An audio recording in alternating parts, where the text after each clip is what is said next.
Hey guys, Sam here at NA Studios. Today we are mixing drums in Logic. This is a track that I've had from a band that I've never heard before. I've not pressed play on any of it.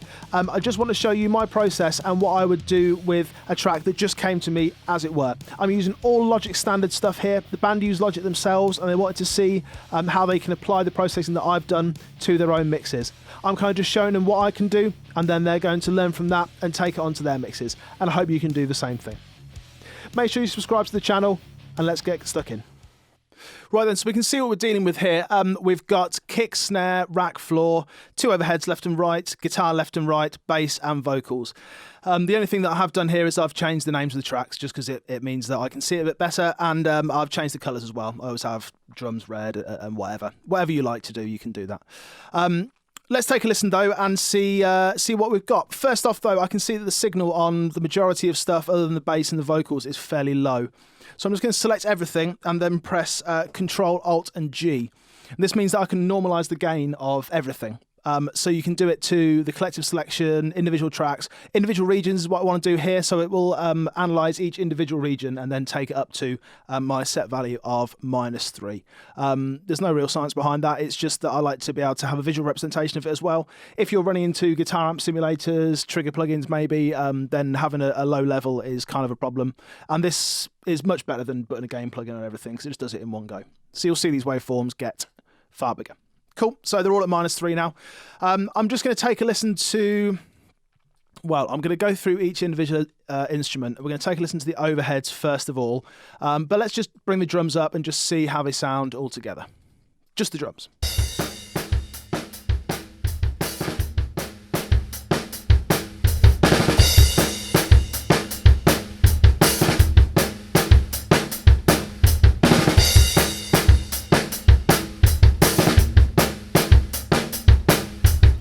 Okay, quite a natural sound there. Let's go through each individual element and just see what we're working with. Here's a kick.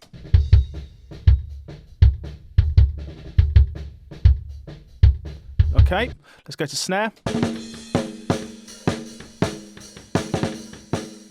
Okay, let's go to rack tom. Sounds good. Then to floor tom. Okay, and let's listen to the overheads together.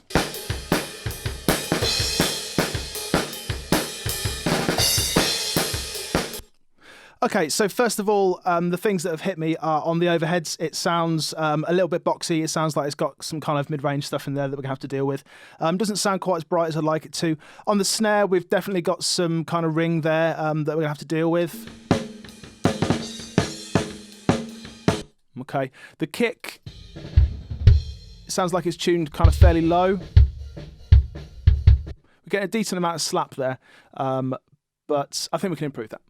Okay, and so first of all, I'm just going to level everything. I'm going to go to my mixer, I'm going to bring this all down, I'm going to bring up my overheads first, I'm going to go left and right and just get an overall level of those tracks. The most important part of mixing is just leveling. So let's do that now. Let's level those overheads with the individual mics.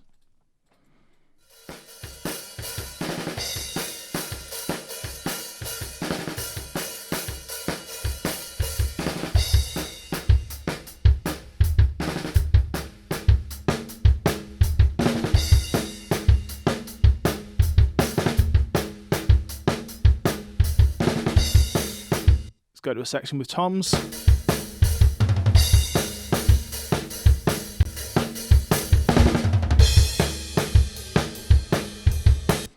Okay, cool. So I think that issue with the snare is really being accentuated there, as well as those overheads. So I'm going to do two things here. First off, I'm going to take all my drums and I'm going to send them to a bus called drums. That means that I've got overall control of my drums and I can compress, EQ, whatever, as I like to. And then we're going to take everything and put them to two different sends, drum verb and then drum room. So I've got two different effect sends there, drum reverb and then drum room. So I'm going to be putting a reverb effect plugin on each of those, but we'll come to that in a moment. I'm also going to bus my overheads to a separate bus. I'm going to go to number 5 and then call that overheads. And then that in turn is going to go to my drums. All that means is I've got a bit more control over my overheads as a stereo pair. If I do something to the left, then I'll have to do it to the right as well. I don't want to do that on 2 plugins. I just want to do that overall on the overheads. So as it stands, I see the biggest problem at the moment is the overheads and the snare. So we're going to deal with those now. Let's just take a listen to the overheads first off.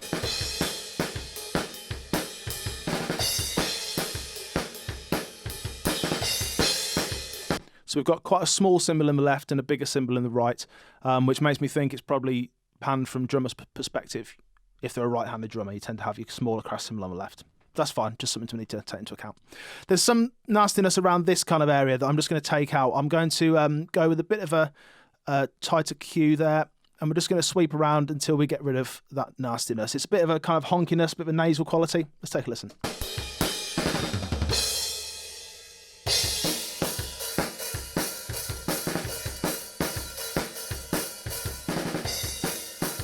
There we go. So before that EQ, and now.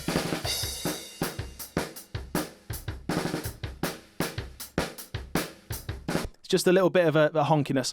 I also want to brighten this up a touch. Just going to go 3 dB for now, I'm not going to go too crazy. So before that. Of course, we've just brightened it a bit and we've taken out some of that resonance that we don't really want. I'm always aiming to get rid of what I don't want before I'm adding stuff that I do want. So, for example, when we move to this snare, it needs a bit of bottom, a bit of top, but it's got that kind of honkiness, that resonance there, the ring. So I'm going to look at getting rid of that before I do too much drastic additive EQ. So it's going to be a 2-part thing. This is going to be partly EQ and then partly from an expander. I don't use gates. I don't like them. I don't think they're as good as they sound with tin. But they're useful for some stuff, but I find that you have to kind of automate them quite a lot and you have to be very reserved and you have to kind of find a happy medium with stuff, and I don't like doing that really. So I rely far more on expanders than gates. So we're just going to try and take out some of that nastiness there. So I'm just going to do a nice tight cue. I'm not going to bring this up too much. I'm just going to try and find that resonance on the snare drum. So let's solo this snare. There it is. Get rid of that. There's another one.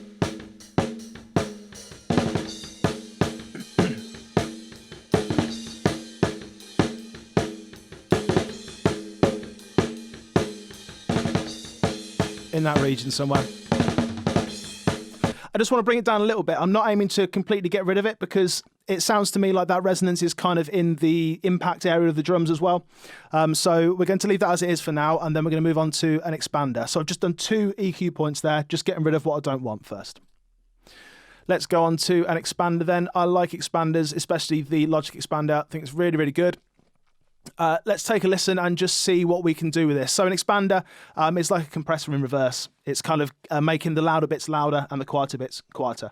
So we can get rid of any spill. We can really increase the impact on that initial transient, that initial hit, and then everything around it we can kind of bring down. Let's take a listen how we can do that.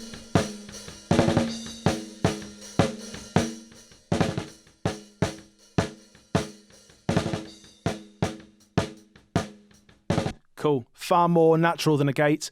So I brought the ratio all the way down, and then the threshold I'm just bringing it down until it's just getting rid of all the stuff that I don't want. So before the expander, then with it.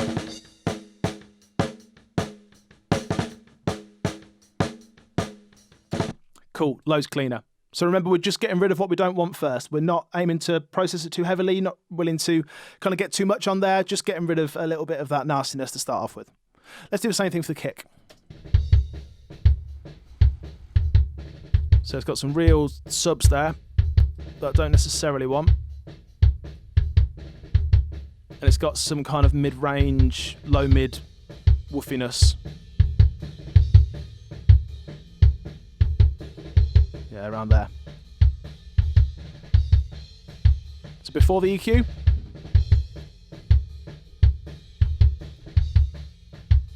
we're just cleaning up a little bit of that that woofiness before we then go and actively kind of process it. We're just cleaning it up. That's all we're doing. I'm going to come on to the toms in a moment because I'm going to do something very different with those. But for the kick drum, I like to use a specific EQ, and then I like to use a different one for the snare. So this is the vintage EQ collection. I like to use this tube EQ on the kick. And what we can do is we can boost the lows, say we boost around 50, 60 hertz, where I like to do it on the kick, and then we can boost that, and then on the low attenuation, we can then bring that up, and that's going to bring up that 50 or 60 hertz area, and then straight after it, it's going to bring in a dip. And that's going to mean that we don't get too much of a kind of resonant sound, it just cleans that up a little bit. But you'll be able to hear that in a moment. So let's go, I like it around 50 hertz, 55 maybe. Let's take a listen to that kick. In solo again, just for now.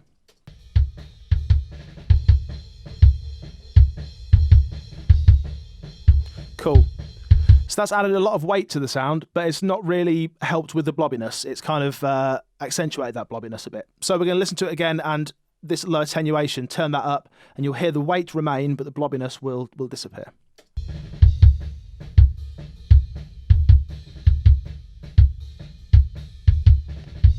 Brilliant. So before, and now.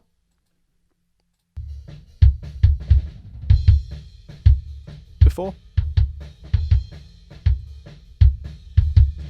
So we've added a lot of weight to that using just these two controls here. So we've gone for around 55 hertz. I think that's a good low frequency to have for your kick drum.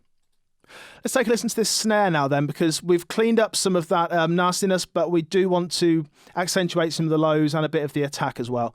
And I'm going to do that again using the vintage EQ collection, but I'm going to use the console EQ, the kind of Neve emulation, because I think it's quite cool. So let's take a listen, and I'm aiming to add a bit of lows on a low shelf, and then I'm going to add some mids, and it's going to be kind of some high mids, some of the real snap of that snare. Let's take a listen.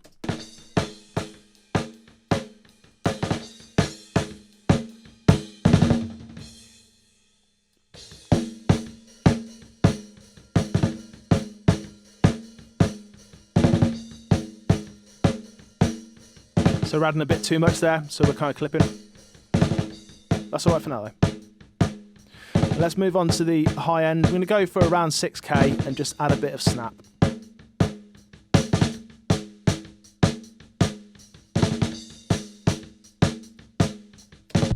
Okay, cool. Let's take a listen to this snare then without any of the processing on, and then with all the processing we've applied. So we've taken out some of the ring using that EQ. We've taken out some of the ring and the noise using the expander, and then we've added a bit of EQ just to add some lows and some highs. Now, I do want to say that this is all stuff that I've done in solo mode. I'm not going to be mixing in solo for the rest of the time. I just want to zone in on those areas, that the problem areas initially, but now the areas that are kind of very instrumental to the sound. So from now on, we're going to go into solo a little bit, but we're going to do everything in the full mix. That may include drums and guitars, bass and guitars as well, but mainly in the context of these drums. So that's before any of the processing. With the processing. Without. And with it. So we've added a lot of snap, a lot of body, a lot of thickness to that. Let's take a listen to everything now. This is the kick and snare and overheads.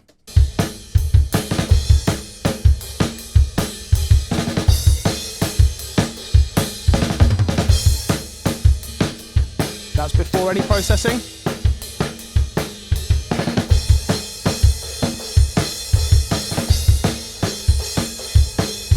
And that's with some processing. We've added a bit more punch and we've kind of cleaned stuff up a little bit as well.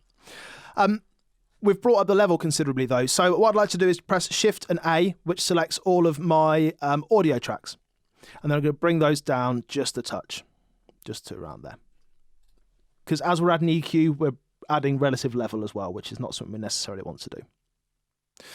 Okay, so I think what I'd like to do now is add some overall compression to the drums. I think in general they're sounding like they are all different instruments, and I want to make them sound a bit more like a kind of a cohesive thing, which is very important. So I'm going to go to my Logic compressor, which is a great compressor, loads and loads of different possibilities in there. We can look through those all day, but I'd like to go to this vintage VCA. This is kind of the SSL kind of one.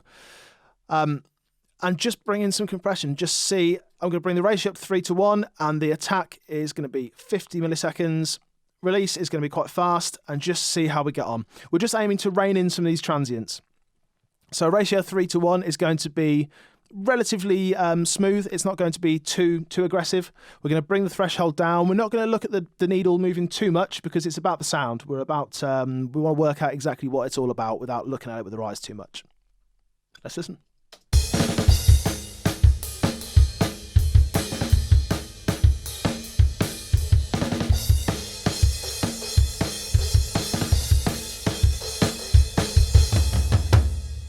Okay, cool. So as we did that, we heard the snare really come down in level. Let's listen to it one more time without the compressor and then with the compressor. It's getting squashed a bit. So the way we can remedy that, one of the main ways is to bring the attack up. We want to allow that initial transient of the snare drum to come through, and we don't want it to get completely squashed. So I've brought that attack up. I've kind of doubled that from 50 to 100 milliseconds. Let's listen to it again now.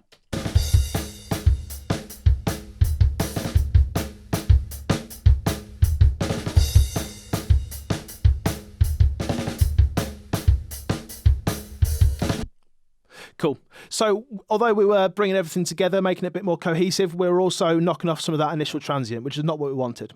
So if that's something that you've done in the past and you're thinking, well, I'm compressing it, but I like the sound of it, but it's getting rid of the transients too much, just bring that attack up slightly. I've just brought it from 50 to 100, and that's really improving the sound for me.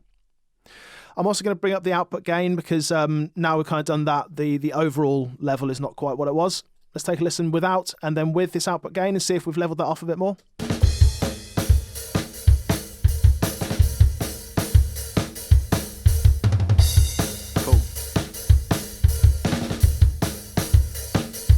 And what I'm actually going to do is turn up the kick and snare now that compressor is on.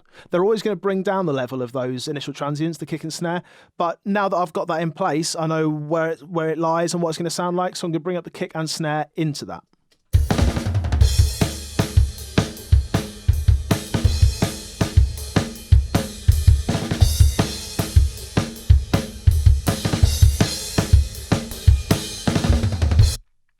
Excellent.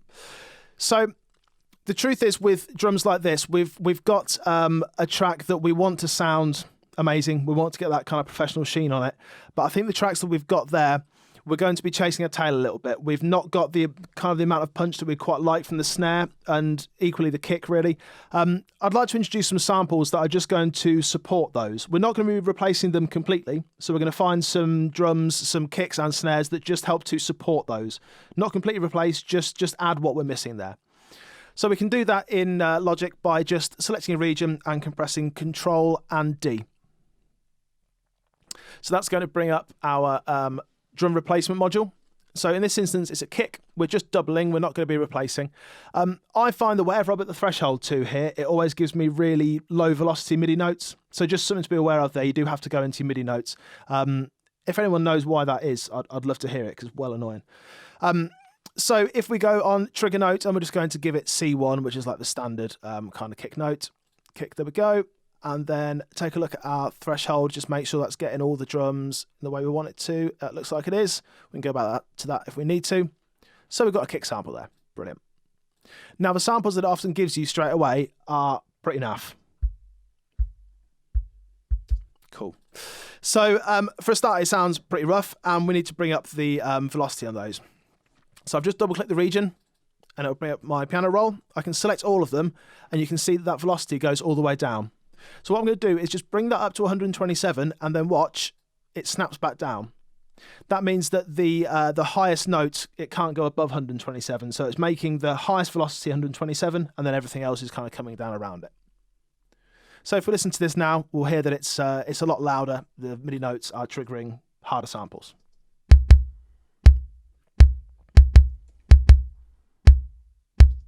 Cool.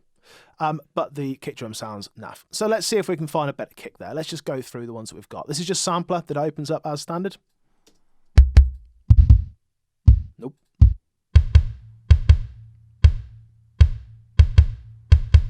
Okay, that's kind of quite punchy. It's got some weird ambience to it, but we can get rid of that. So adding in that to the original kick, let's take a listen to how the kick sounded on its own, and then we're going to bring in that sample.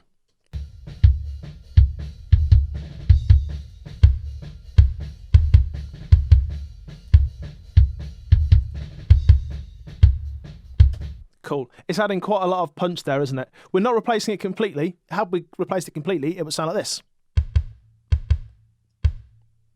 which is kind of a bit rubbish on its own as well. But blending the two together is going to be really effective in this kind of track. So once again, here's the two kicks. This is the original mic track, and then this is the sample.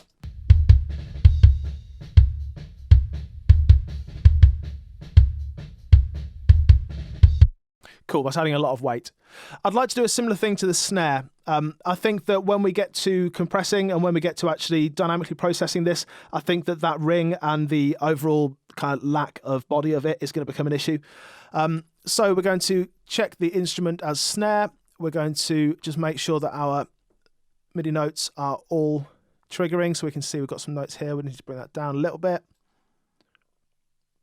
Not quite that much. There we go. We can see 1, 2, 3, 1, 2, 3, 1, 1. I think we're good. Let's go on OK. Let's just, for the sake of it, let's go to D1 because that is our standard snare drum. Let's go OK. And there we go. We've got some snare drum triggers there as well. So as I said, this will give you a pretty naff sound to start off with and some fairly low velocity MIDI notes. Lovely. So let's go into our piano roll again. Select all of them. Snap that all the way up, and then it's going to come down. So then we've got some nice hard snare hits. Nice and horrible sound. Cool. Now, we can go through all these. We can have a listen to any of our drums. I seem to remember that number 20 sounds the least rubbish of the lot of them. Yeah, that's got a fair amount of attack on it. Now, I'm trying to do this all with just Logic plugins. I'm not trying to do this with anything paid for, just so that you can do this at home. You can follow along and you can use all the stuff that comes in built in as stock. So I'm just using the samples that come in the Logic library. There are some great sounds in there. They don't give you them straight off. You have to kind of go searching for them, but there are some decent sounds in there. So let's take a listen to the snare as it was before, without the sample, and then we're going to listen to the sample, and then we're going to look at how we can blend those a bit better.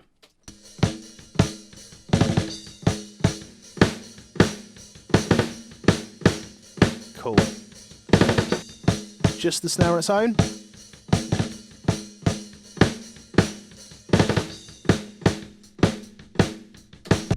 Cool, sounding good. All right then, so what I'd like to do now then is just take a look at absolutely everything. Just so you can zoom in on everything, you press Command and A and then press Z, and it helps you to zoom in on everything that's there. At this point, I'd like to bring in some of the instruments as well and just see where we're sitting, if we're getting enough punch, if we need to add a bit more punch, or where it lies. So let's take a listen and gradually bring up the bass and the guitar parts.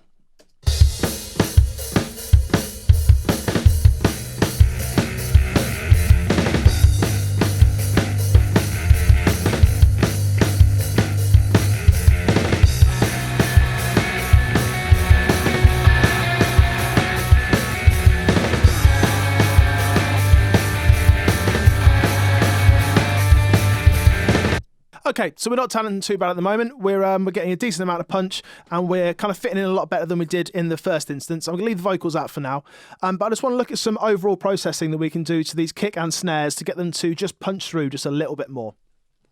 So now that we've got two sources for this kick drum, I'd like to create a track stack. So I'm going to control-click when I've got them both selected, create track stack. And importantly, this is a summing stack, not a folder stack. Folder stack would just help you to kind of tidy stuff up. This is a summing stack, and this is like having a bus, and it means that I can process everything at the same time. So I'll call that kick. I'll do the same to the snare. Yep. Then let's go snare. So if I was to solo this snare summing stack, I can hear both of them, both of those tracks. And similarly with the kick, I can hear both the kick instruments there. So we can now process the kick as a whole and the snare as a whole together, which is going to be quite important.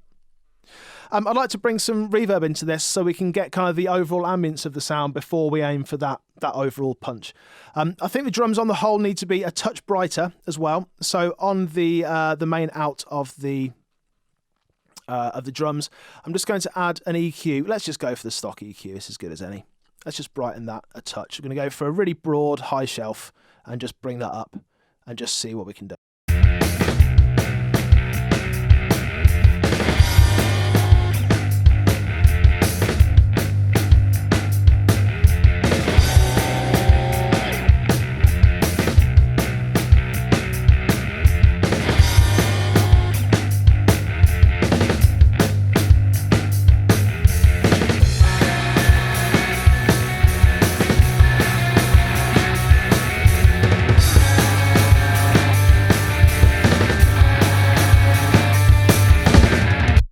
Cool, it sounds like that's a lot brighter now, and it's kind of punching through a bit better. Let's have a look at those reverbs then. So this is a drum reverb, and this is the drum room, and I'm going to use two different plugins for this. The drum room, I like Chromaverb. I think that does quite a good job, and it doesn't really have anything too convincing for like plates or anything like that. So for the actual drum reverb, I like to use a plate, so I'm going to go to Space Designer. So where is it? There it is. So two different choices there for two different things. And I'm just going to load up a plate here. Let's go for plate reverbs, and the snare plate is, yeah, it's fine. It does the job. But I do like to make that a bit shorter than it normally is, and bring the wet control up to 100% or 0 dB at the top. So now we've got a fader that has just got some plate reverb on it, and one that has just got a room sound on it. So if I solo my drum room and then put into it some of the snare or the overheads or whatever it is, while just soloing the drum room, we'll hear that room sound start to come in. So let's do that and start off with the overheads. Just going to bring a bit of that room sound into the overheads.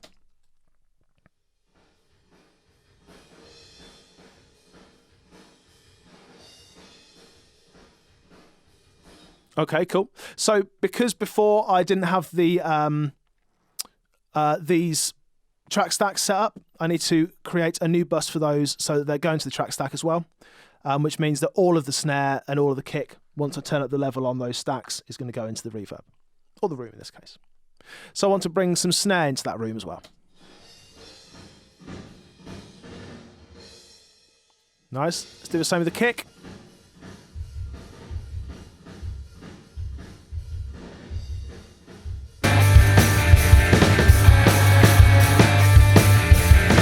Okay, cool. We can bring up a little bit more of each of those, I think, because we're not taxing it too much.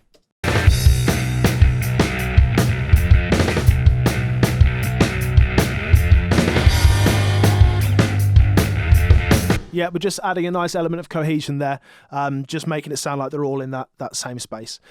Again, I'm clipping a little bit over here, so I'm just going to bring everything down. This is the issue when we're mixing and we're not really paying as much attention to kind of levels as we should be. We kind of end up with adding processing. We add a load of EQ, we add a load of dynamics, and it just brings the level up. But we need to be aware of that and just bring it down relative to if that's happening. So let's just bring it down 2 dB. Right, so on that reverb, the Space Designer, we've got that plate. I'd just like to solo that and then bring in some of the snare onto that plate. So we're going to create a send, drum reverb. Let's hear it. Let's get rid of that one.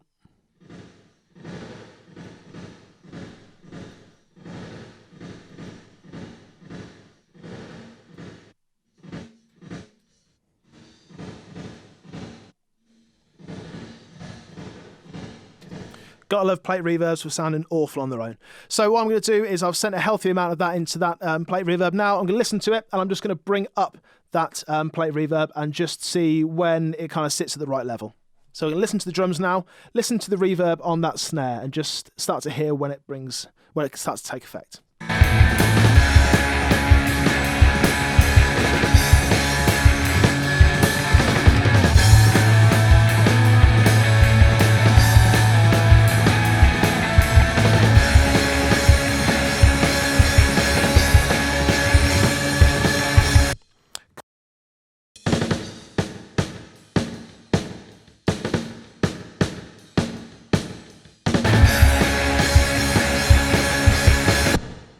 So the issue we've got there is that it's kind of there's a lot of reverb there. There's a big plate, and it's kind of washing it all out. So I'm just going to bring down the size of that and just bring down the send just a touch.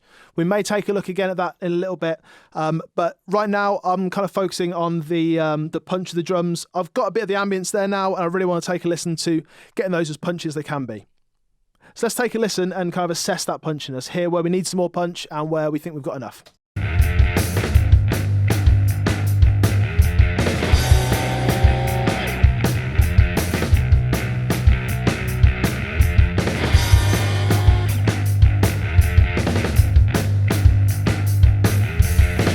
Okay, that kick and snare, I think we could really do with adding a bit more of a point to those instruments. So what I'm going to do is create another bus. I want to go with my kick bus and my snare bus, those track stacks. I'm going to send those to a new bus. Let's go number 7. drum, para. So this is parallel compression. So we're going to go mono channel because they're both panned to the center. And we're going to do two things to this. We're going to, first of all, add an expander. And then we're going to add a compressor. So the expander is going to make sure that we've just got that initial transient. We don't want any of the tail on there. And then the compressor is going to compress that transient. Let's hear what that sounds like. So if we turn those both up to unity, and we just want to hear this parallel track. So we should just hear kick and snare now.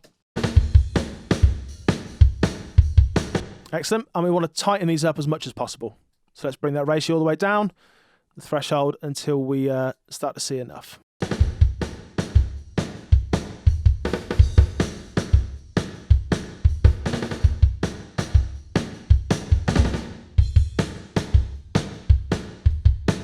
Cool. And what I'm going to do is I'm going to hold down Alt on that expander and go for 2.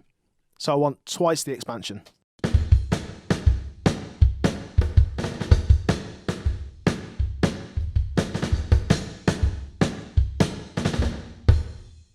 Cool. So I've just adjusted the level of the kick going into it. The snare wasn't quite loud enough, so I've just turned down the kick going into it. So we've just got like the initial transient there, the initial transient going into that expander, or both the expanders in fact. And now we're going to compress that sound. So we're going to go to a, let's try this one. This is like the DBX kind of sound. Actually, no, let's go to the 1176 because then we've got control over the attack and release. And to start off with, we're going to go super fast attack, super fast release. We're going to absolutely smash it. We're going to go all the way up to 8 to 1. Bring this all the way down, and this is going to sound like absolute garbage. But that's all right.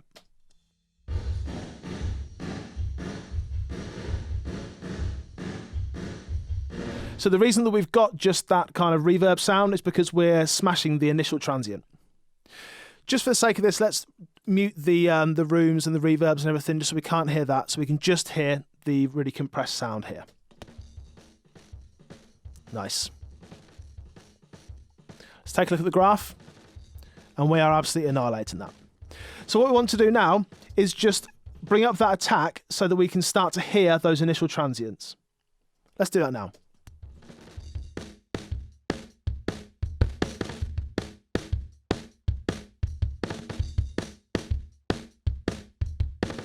Nice.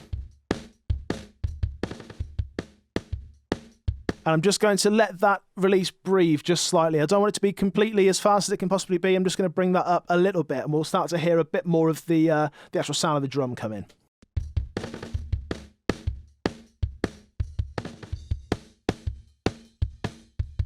Nice. Now I'm going to bring up that ratio, the threshold just slightly. We were doing that kind of for effect so we could hear it. We want an actual nice sound now, not just something completely smashed. So let's bring that up slightly.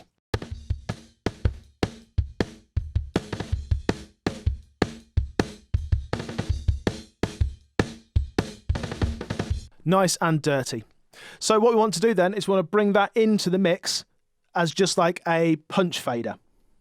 So we're going to take that off completely. We're going to close that. We're going to mute it, or let's just turn it down. And we're going to bring that into the mix. Now, I have a feeling that that is going to be slightly too quiet. So let's just bring that up 6 dB. Let's go crazy. And then our fader doesn't have to go all the way to the top before it starts to take effect. Let's listen to our drums. Let's listen to it without any of the guitars or anything first off. And we're just going to bring up that parallel compression fader, our punch fader, and just hear how it sounds as it comes up.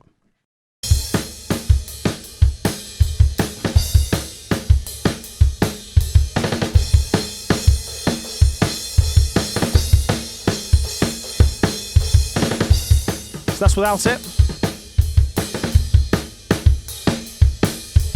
And that's with it. Loads punchier. Let's take a listen to that full mix again then, without the parallel compression, and then I'll click it on and you can hear the difference. Hear how that kick and snare actually punches through the mix so much better.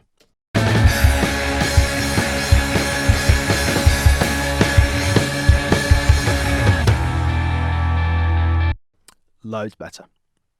All right, we haven't actually dealt with any toms yet, and I want to do something a little bit different with those. So we can see the toms here. We've only got a couple of instances where they actually hit, and the rest of it, when we add the EQ especially, is just going to end up being noise. So first off, let's EQ them just in solo for a moment, because the hits are kind of few and far between, so it wouldn't make sense to actually listen to the whole track. Let's just listen to these initial hits. Okay, and the EQ that I like for this is, again, going to the console EQ, the vintage EQ collection, the console EQ, and this is the Neve kind of thing. So let's add some bottom end to that. 110 is fine for this, I think. Nice. Let's add some attack to that in the high end.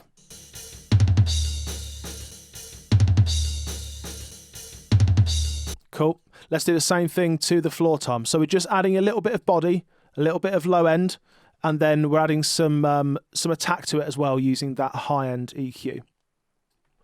Let's take a listen to this floor. I think the floor sounded a little bit lacking in the low end when we heard it first off, so we may need to add quite a considerable amount.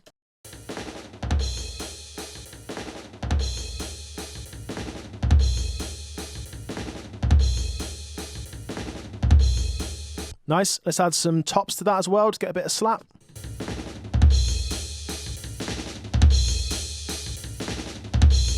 Cool. Let's take a listen to the rack tom and the floor tom at the same time.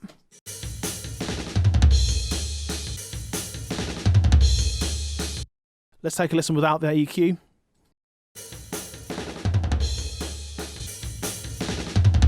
And then with. Loads more body, loads more bottom end, loads more snap. The issue we've got, though, is we've added a load of that hi-hat and a load of that cymbal spill. If we listen to it when there's a part that's not got the drums in it, not the toms in it, absolutely loads of spill. Here's what we do. Let's select this region, and we're going to press Control-X. And this is remove silence. So this is going to detect when there are some hits on the drums and when it's just random noise. And it says there's 1, 2, 3, 4, 5 instances of drum hits on there. I'm going to take that as being true for now. I can't see anything afterwards. We may need to tailor that just a little bit. And it's just going to chop out those drums for us. Let's do the same thing on the floor tom.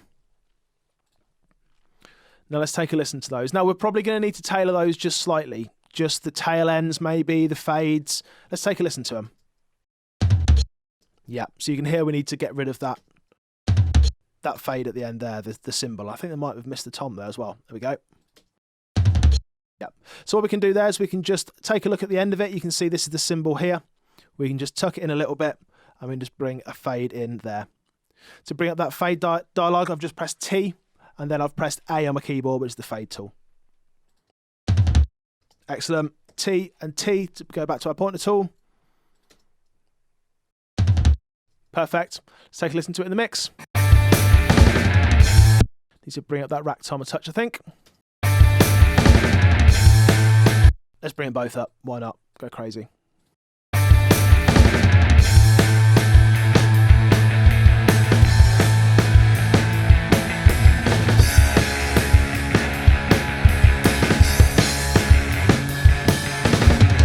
Nice. Okay. I'd now like to actually compress the snare. We did that parallel stuff, but I think it's just peeking through just a touch. So I just want to overall kind of limit that and see if we can get it to sound a little bit more consistent. I like this for snares some of the time. I also like this for snares. I'm going to try both of them and see which ones works best. 4:1 ratio. And let's bring that threshold down and just see how it sounds. This is on the snare.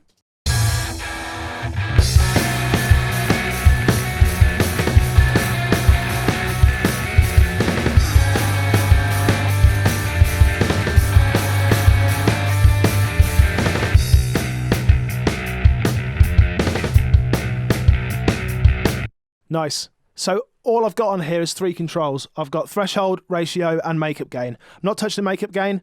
I'm just going for ratio set to 4:1. It just kind of works. You know, it could be anything, but I've just set it to that. And then I've just brought the threshold all the way down from right at the top, doing nothing, and just brought it down so we're affecting it. But importantly, we're not doing it in solo. We're listening to it in the mix, in with everything else, so we can actually hear where that dynamic range is going to be an issue. Let's take a listen to it without that compressor and then with the compressor.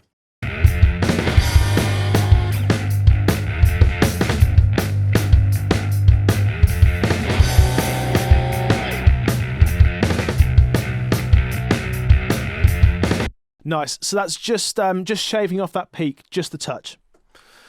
Let's take a listen to all of this without any of the processing whatsoever, and then we're going to bring that processing back in, and we'll hear what we've done so far. This is in the whole mix, remember, with guitar, bass, and no vocals yet. We'll bring those in a moment. Here it is, completely dry.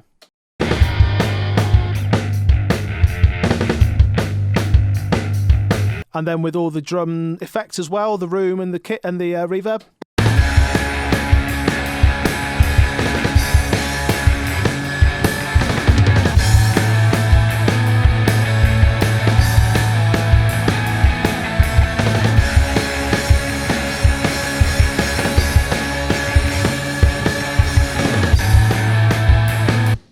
Okay, so now I'm listening to that. It's important to assess it each step of the way.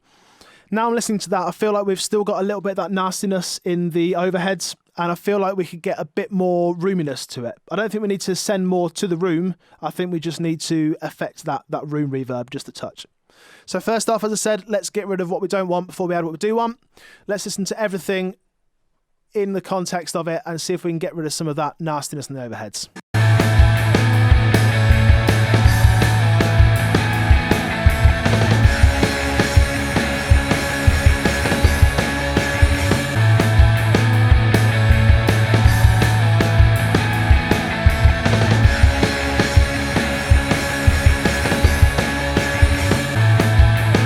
Okay, so we can hear that once we've taken out a load of that 600 hertz as well, it's really cleaned stuff up, and that's excellent. So we only knew that from listening to it in the context of the mix. Had we listened to it on its own, it might have not stood out as much, or somewhere else might have stood out. And this looks like a bit of a crazy curve, but it doesn't really matter what it looks like because we've listened to it and we've used our ears and we've kind of EQ'd that in the context of the mix, and that's exactly what we should be doing. So this room track then, it sounds fine as it is. I'd just like to compress it.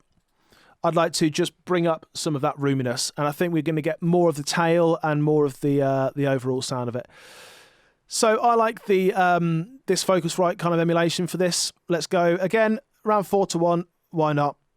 Let's take off auto release, and we're going to be attacking quite fast, and then the release is going to be staying quite long. So it's going to attack quite quickly and then remain compressed for quite a while.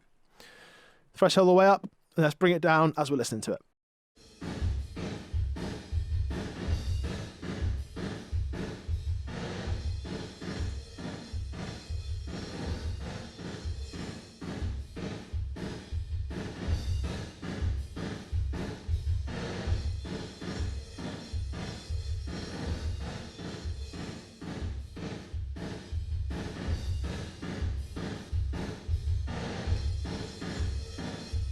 Cool, we're bringing a bit more life into that. I'd just like to bring the level of the overall thing up as well. We've kind of matched that level, but I think it needs to just be brought up just a touch. So let's take a listen without the drum room mic. Let's take a listen to it without the guitars and bass for now. And then we'll have a listen to it with the drum room mic, and we can hear that kind of natural sound coming through.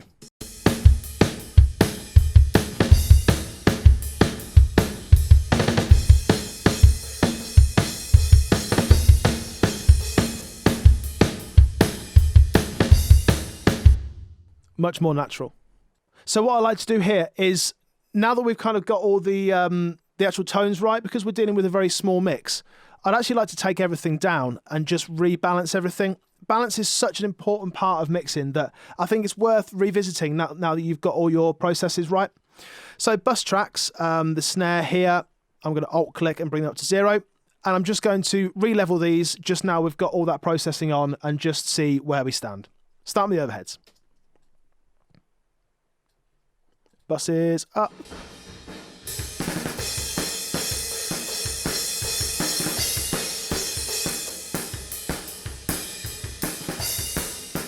See, now it's in solo, those overheads sound so aggressive, but once we actually get it in the mix, it cuts through just the right amount.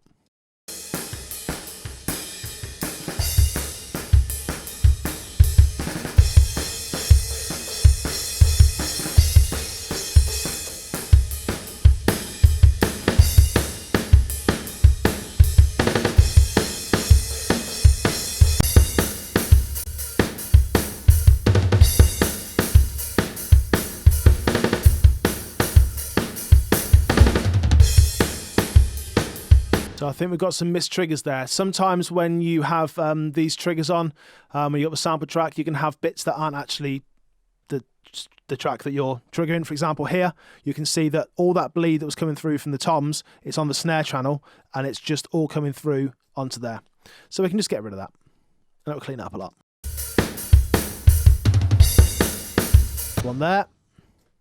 So it's worth going through and just making sure that you're not letting any triggers through that it shouldn't do. You can see another one here. It's kind of an arduous process, but it's something that's worth doing once you before you finalize everything, basically.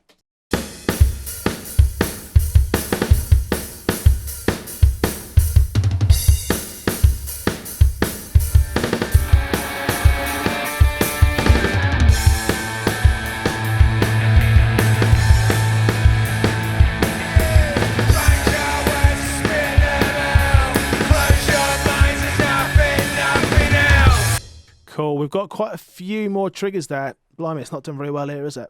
Check that out. I'm sure I heard one there as well. So now we can actually hear that where the vocal lies is actually in the same region as the overheads are. And I can hear the overheads are actually kind of cutting through too much and getting in the way of that vocal. So this is another reason why we should be mixing majority of the time out of solo, you know. If we got those drums sounding fantastic and we've got the overheads exactly where we want them, then the vocal comes in and it's like you can't hear the vocal because of the overheads. Well, which is more important? It's the vocal, isn't it? So we can look at taming those overheads a little bit. But because we had the foresight to put them on one fader, we can do that really easily. Let's take a listen again.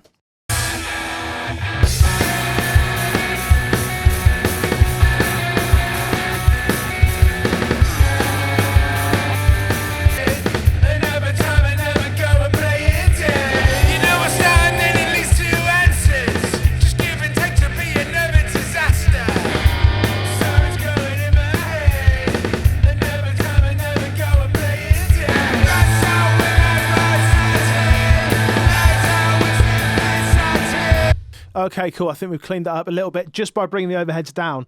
It's just made room for that vocal a touch, and it's meant that the actual vocal can come through the middle and not be overshadowed by the overheads that are coming from either side.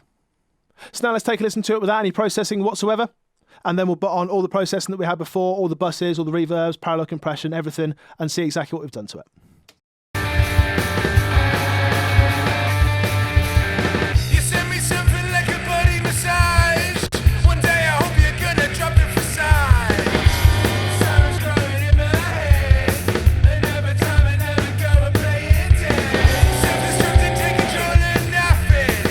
We've added loads more punch, loads more ambience. Overall, it just sounds more like a record. So let's see exactly what we've done then. So we've taken all the individual elements and we've bussed them in the drums to a drums fader. We've then compressed that fader slightly. I'm not going too crazy with it. And we've added a touch of high end because that's what this track needed. Then we've taken the overheads and bussed them to an overheads fader. And we've EQ'd that to take out a load of that nastiness that was there and added just a touch of brightness as well. We've taken the kick and we've created a trigger track just using the drum kit designer kind of thing. We've just selected the original region and pressed Control D and that will create a double there. Then we've chosen an appropriate sample. We've done the exact same thing with the snare. With the kick, we've added some lows and we've then got rid of some of those lows that kind of live just above that bottom area. We've done that using the kind of Pultec EQ here within Logic, which is handy. But before that, we took out some what we didn't want, which was some of this real boxiness. On the snare drum, on the actual microphone channel, we took out some EQ here to get rid of some of the ringiness. And then we applied an expander as well, which is going to get rid of some of that ringiness, but also accentuate that transient slightly, which worked wonders for that track, really. But despite that, we still need to EQ it. We still need to add quite a lot of bottom end and quite a considerable amount of snap. And then we still weren't quite happy with that snare drum track, so we had to add a sample again, and we just chose an appropriate sample. Then we've bussed that snare, those two microphones, those two sources, to one fader, and we've added a compressor, which we didn't do in solo. We did it in the track and just looked at reining in that transient. Then on the rack and floor toms, we've used the kind of strip silence, as I say. You select the region and press Control and X, and you can get rid of all the stuff that isn't the initial hit. You sometimes need to fade those out a little bit just to get rid of the cymbal spill, but it works wonders. Then on the reverb bus, we've just added a plate reverb just from Space Designer and just added a bit of length to that snare. In the drum room, we've added a room that wasn't massive. It's just a 1 second decay, sorry. And then we've compressed that sound quite considerably just to bring up some of the overall sound of it. Then with the drum parallel, this is where we got really interesting. We put 2 expanders on to really just zone in on that initial transient. We didn't want much of the after effect of that, not any of the sound after that. And then we've absolutely annihilated that with a compressor. We've smashed the heck out of it. And then we've brought that up underneath so that it's just adding that right amount of punch. So I hope this has been useful to some of you. This was just a bit of an experiment, really, just to see what I could do with Logic's own plugins, Logic's own samples. The band sent the stuff to me. They use Logic themselves. They just wanted to kind of see what was possible to do in Logic without all these fancy paid-for plugins. Do you do anything similar to this? Do you do the same thing? Have I got anything completely wrong here, in your opinion? I'd love to hear from you. Drop something in the comments below. Thanks for watching, as always. Make sure you check out the rest of the channel. Take care. Catch you soon.